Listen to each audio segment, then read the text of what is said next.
What's going on, YouTube? Got a update here. I added a whole new feature to the aquaponic garden. I just use this as my prototype, I guess. But this will be like a different model. I've always wanted to do some sort of like swirl filter, and I've been thinking about incorporating a swirl filter into my design, but haven't done it yet. And I believe the next one I do might be a swirl filter. I'm not sure. But instead of a swirl filter, if you can see down in there, I've got a hot tub filter, and it's kind of working in reverse. The way I plumbed in the filter was I just had this line here comes from the pump. I replumbed that. Now it's in the center of the hot tub, all the way at the bottom. That way the roots from plants like that, I see them. That way they were getting caught in there and clogging up the pump, and actually you can see a little bit of the roots right there on the overflow.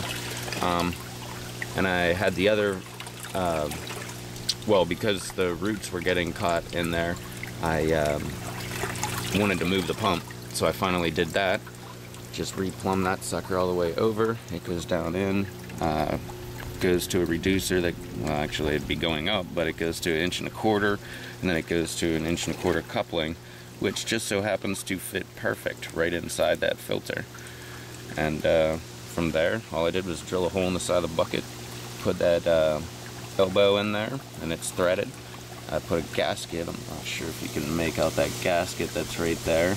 There's another one right here, and I just put that on there. That's a female right there, and I just screwed that sucker right in, and I'm actually very happy with the overflow. I really like that. The reason I put that on there was pretty much no reason whatsoever. It was just for my own personal enjoyment. I like that, and then I wanted it gravity fed, so now it's all gravity fed. So it comes out of there and goes down to the shutoff valve, which I have almost shut off, and it's just leaking barely there into the little spillover with a filter. And then it goes over there, tees, one goes to each bed. And I'm really pleased with how much water's coming out. I really like that. I might even go down to 1/2 inch and take this one here and take that down to 3/4. I think that might be the better way to go, because then that would make smaller fittings right in here, freed up, it'll come back further. But I'm not sure. Moved the aerator, now it's over here, and got a whole bunch of parts left over. But also I decided to go ahead, and I got some romaine, and so I figured I'm gonna go ahead and pull, I guess I'm gonna take out all those peppers and pull all those pepper plants out of there that are pretty much dead anyway, and probably put a couple over here where these peppers are that aren't doing anything. But this guy, however, is fruiting. Check out this pepper. This pepper is definitely dead. And one of the things I like about aquaponic gardening, look at that. That's how easy it is to get that sucker out. Look how little the root mass is, even though it is dead, but I mean, still, the root mass was not much bigger than that. And that's how you can get so much stuff all compact in so tightly together. So let me get this pulled, and let's get some lettuce going over here. Here's a good example of what the root structure looks like. That one was still pretty much alive.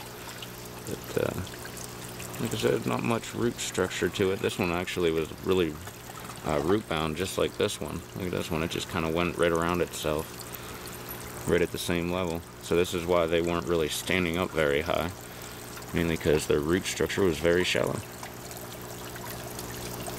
Alrighty, there's the lettuce. Pointed them all out, fit in there pretty nicely. I thought I was gonna be able to do some over here and then some in the other garden, but actually I have a lot of extra room in here, so maybe I'll get another pack of them. And while I was at it, I also trimmed up the tomatoes a little bit, made them look a little nicer. Not bad progress for the week. So now that I have my bucket design, I'm going to start tweaking it, because ultimately it will be painted black on the outside and have a lid. That way nothing gets into it, and it also